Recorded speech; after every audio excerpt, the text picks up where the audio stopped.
რა ტიპი არის ანტრეპრენერი, რა მაინდსეტი აქვს და საერთოდ როგორ უყურებს საქმეს და ცხოვრებას. ზოგადად ადამიანი მსგავსად იყოფა, რომ ან აქვს ანტრეპრენერული მაინდსეტი, ან არ აქვს. არ შეიძლება ანტრეპრენერული მაინდსეტის დასწავლა. რაღაც ხრი ან ხარ ეგეთი ტიპაჟი ან არ ხარ, ხო? რამდენი პროცენტით იტყოდი? აი ეგ საინტერესო რაღაცა თქვი. ხო და როგორია ეგ ტიპაჟი, ეგ საინტერესო. რაღაცის შეცვლა უნდა. ინოვაციებისკენ მიისწრაფვის, იმ გარემოს რაშიც არის, არ ეგუება. უნდა რომ პოზიტიური გავლენა მოახდინოს სოციუმზე, იმ გარემოზე, სადაც ცხოვრობს, გარშემო მყოფებზე. კიდევ უფრო შორს თუ წავალს და უფრო ამბიციურ ანტრეპრენერულ ტიპაჟს თუ აღვიქვავთ და მაგის ფსიქოპორტრეტს შევადგენთ, არის ის, რომელსაც უნდა რომ რაღაცა გლობალურ ასპარეზზე მოახდინოს, ხო? შენ როგორი ხარ?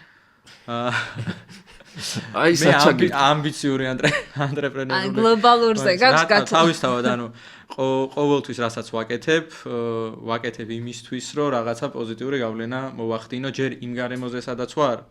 და თუნდაც აი ვორქის მაგალითით ზუსტად მსგავსად დაიწყო, რომ ისეთ სფეროში შევედით და ისეთ სფეროში მინდოდა, რომ პირველ რაღაცა გავლენა პოზიტიური მომეხდინა ზოგადად ტექნოლოგიური განხრით ჩვენ ქვეყანაში, რომ საბოლოო ჯამში ეს იმპაქტი რაც აქვს მოკლედ Works ამ ბაზარზე ძალიან დიდია დღეს უკვე.